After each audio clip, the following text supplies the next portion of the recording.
李家鼎嘅家族爭產風波，隨住細仔李榮豪公開咗完整音頻，證實從中作梗嘅係哥哥李榮漢之後，終於告一段落。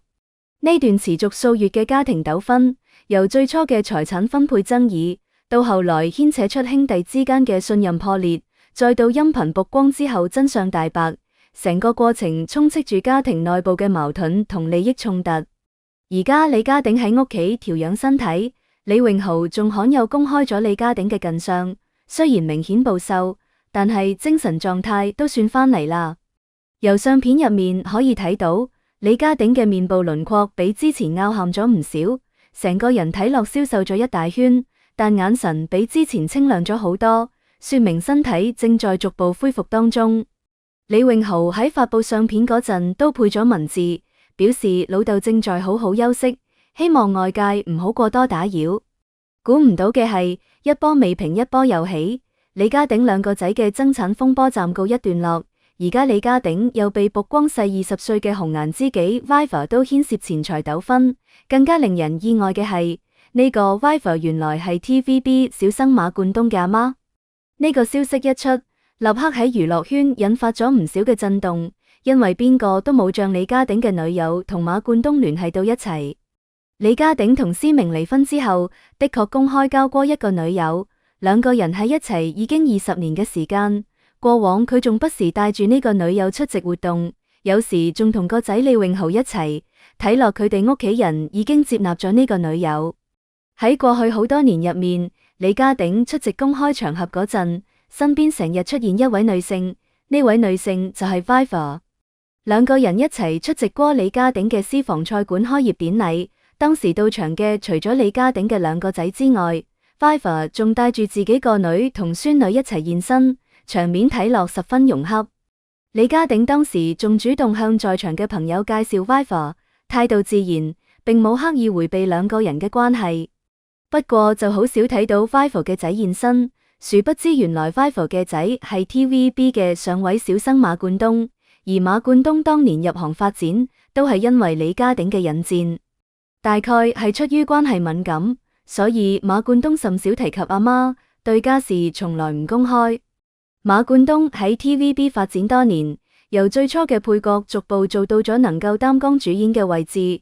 佢喺公開場合幾乎從來唔談論自己嘅家庭背景，更加唔會主動提到李家鼎同自己阿媽嘅關係。呢一年嚟已經好少睇到李家鼎帶住 Viva 現身，原來李家鼎已經同對方分手。據知情人士透露，兩個人嘅分手並非突然發生，而係經歷咗一段時間嘅冷淡期。最終先正式結束咗呢段長達20年嘅感情。據悉，李家鼎呢個女友英文名叫 Viva， 比李家鼎後生10歲，從前係學護理專業嘅，從事經絡治療。由於手法唔錯，又有成效，仲具有唔錯嘅口碑。不過而家 Viva 已經退休啦。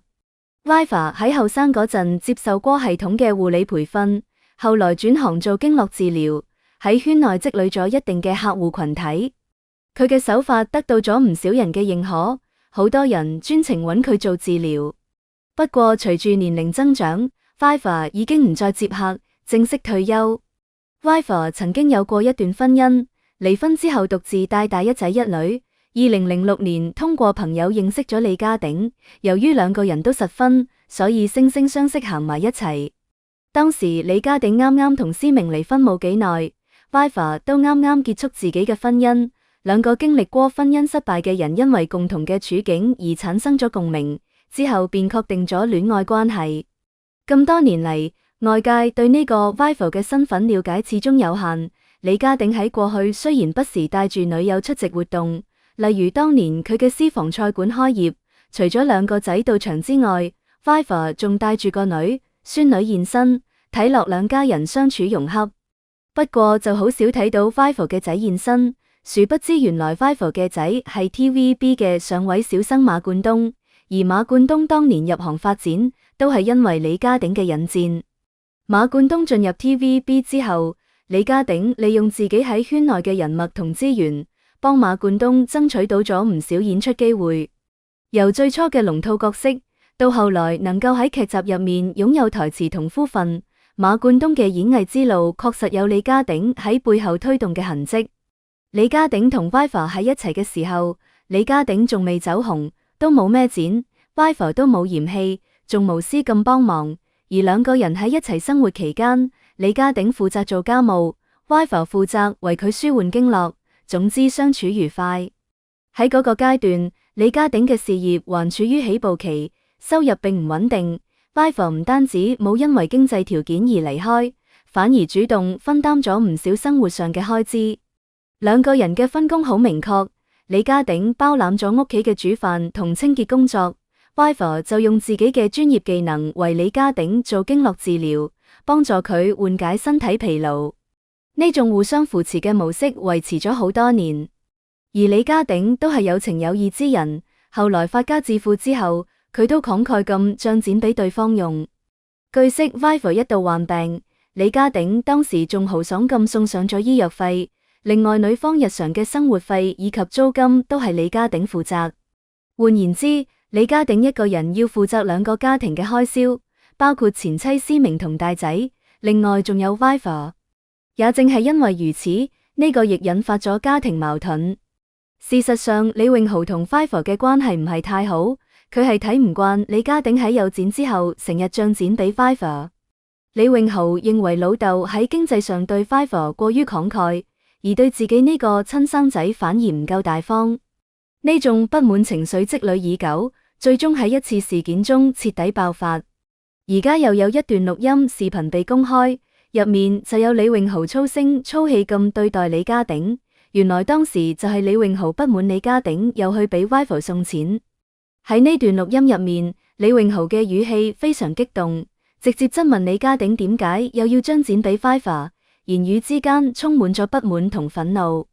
而李榮豪喺最後仲非常不忿咁表示，李家鼎咁急速咁出去攞錢，一定就係俾馬冠東嘅阿媽錢。呢段錄音嘅公開，令外界更加清楚咁睇到咗李家鼎家庭內部嘅裂痕。不過李家鼎最終決定同 Viva 分手，仲俾咗75萬分手費。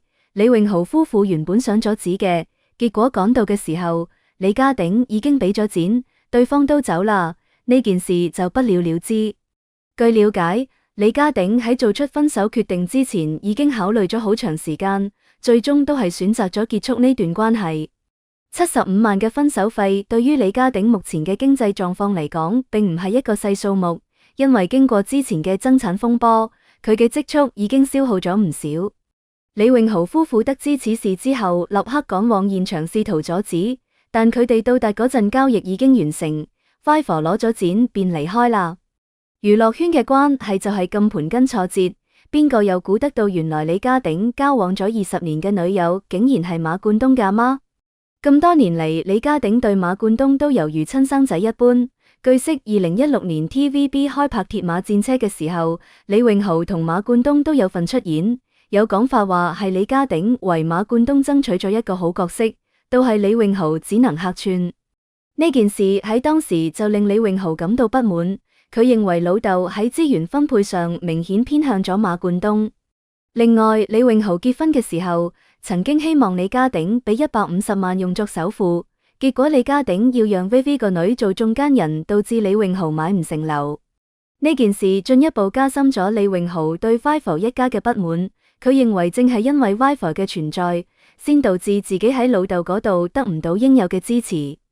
唔管呢啲傳聞真真假假，而家李家鼎都同對方分手，從此兩不相欠。李家鼎而家都冇咩積蓄啦，該要安享晚年啦。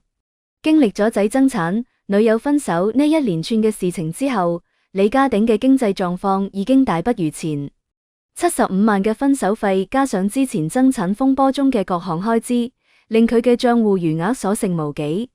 而家佢能做嘅就係安靜咁喺屋企休養，唔再捲入任何紛爭。